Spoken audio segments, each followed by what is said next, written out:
Hey everyone, welcome to BrickVault. My name's Jack. Today we are building the Ultimate Collector Series Snowspeeder. This is the latest of the Star Wars Ultimate Collector Series sets, and I gotta tell you, this set is pretty awesome.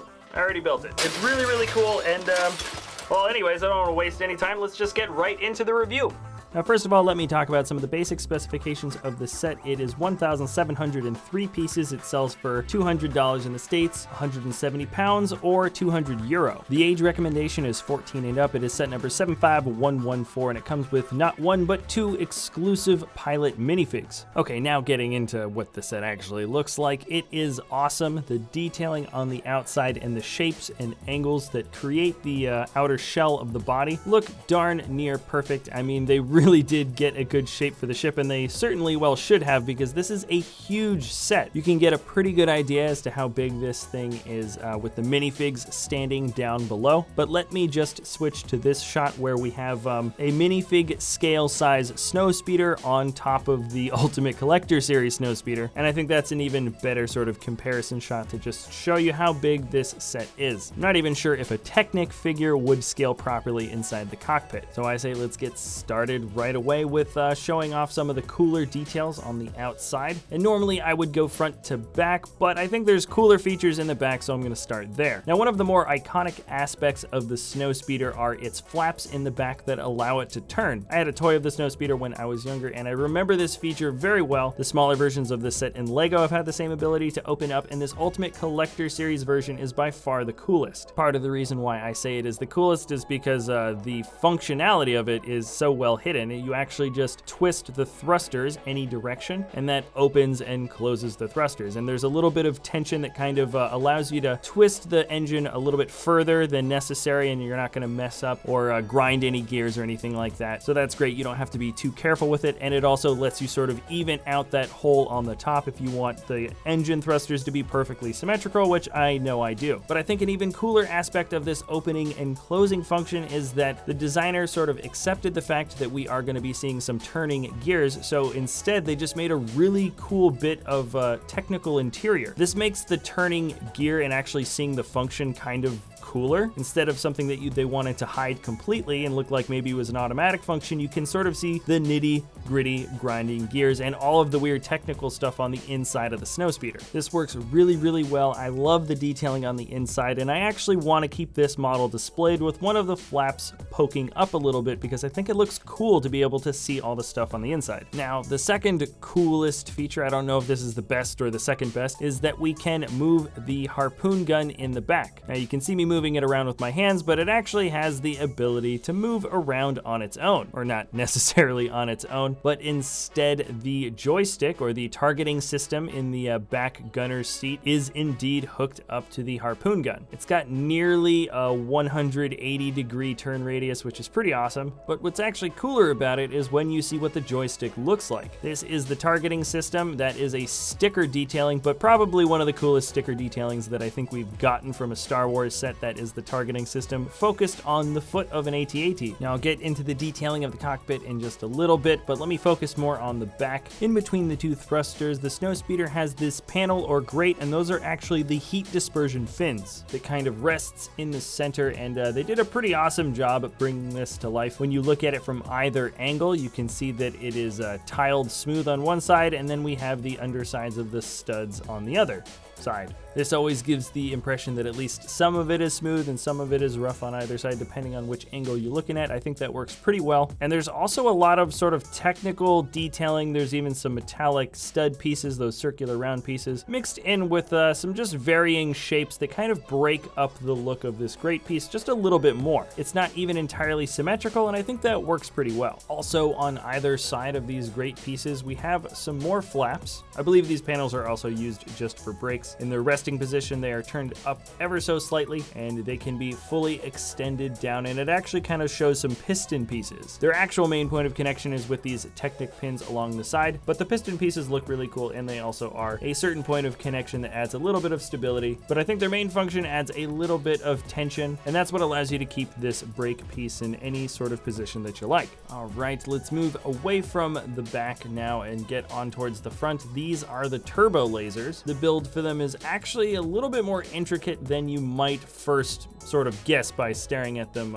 quickly. Now, this was information that I first learned just by watching the designer video, but the actual angle of the turbo laser is turned inward just a little bit. So at a certain point in distance, the shots would actually meet in the center. And there you can see that the studs are ever so not aligned with the angle of the gun, which is perfectly intentional. You can see that they're also not quite flush when they are met in the center of the wing, but it's hardly noticeable. And I think ultimately that is a huge benefit to the look of the Snowspeeder. Also, now that we're at this side point, you can see there are just a ton of stickers. Everything I'm zooming in and out of are all different sticker detailing, and that's not including all the stickers that are included on the windshield piece. Even those vent pieces by the turbo lasers at the end are all stickers, and this angle actually gives you a pretty good look as to how the main back shape of the Snowspeeder was changed from the original design. This picture shows that the back line of the engines or the turbo laser intakes, I'm not entirely sure what you call that part of the ship, but this shows that those lines in the back are actually just one big straight line, whereas the actual Snowspeeder build here has sort of a higher archway or even two little humps. Personally, I don't mind the change in angles, but if you are a stickler for perfect accuracy, that is by far the biggest change in this entire build. Now let's take a closer look at the cockpit. Lots of nice details on the interior here. First off, the seats are wonderful. There's 0 studs showing. It's kind of a nice sort of black leather or some black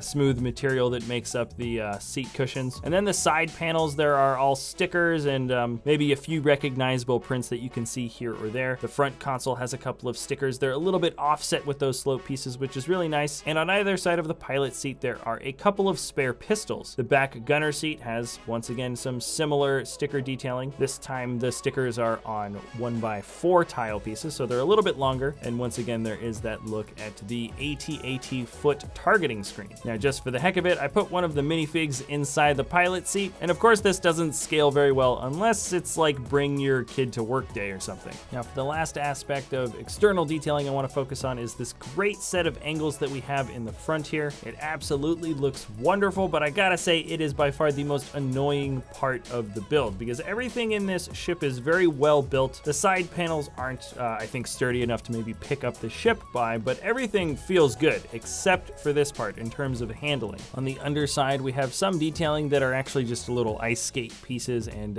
every time you shift around the levels of these little plates, you accidentally pop off one of the ice skates on either side. It's pretty annoying. I've popped it off probably 3 or 4 times when handling the Snowspeeder already. When you look at the bottom of the Snowspeeder, there are other areas in the back that do also have this detailing for these little ice skate pieces. I think ultimately it does look pretty good, and I like that they've decided to add a bit of extra detailing in places where I think it counts. The underside also has some positive sides of the studs as opposed to just the underside, but I've basically already removed the last 2 little ice skate pieces in the front because they just pop off way too much. Now on the underside, we have just this single foot piece that can open up. It's actually on 2 little ratcheted joints, and that is the only necessary folded landing gear. The back also has these 1x3 double-sided slope pieces, which is where the rest of the body rests. And anyways, the Snowspeeder has a pretty decent job of sitting on a flat surface with a single bit of landing gear folded out, and you can rest the body on the ground without the landing gear folded out, but there is a little bit more extra pressure on the front of the ship, which is, like I said before, not the strongest area. In fact, the weakest area of the entire build. This way it does kind of look like there's a crash landing situation going on, but I think this thing looks way better when it's on the stand. To be perfectly honest, this stand piece shares a lot of the same attributes that we've seen in a lot of other Ultimate Collector Series stands before. For instance, it is all black and it's got that same old placard card in the front, but the designers decided to do something a little bit different with the stand, which I think is awesome, and now I kind of wish it existed on all the different Ultimate Collector Series sets, and that is the stand can actually adjust. It's pretty simple. You can just sort of push the thing forward, and it looks like this thing is banking to one side. I can tell you right now that I'm gonna be displaying the model on the side like this. It gives you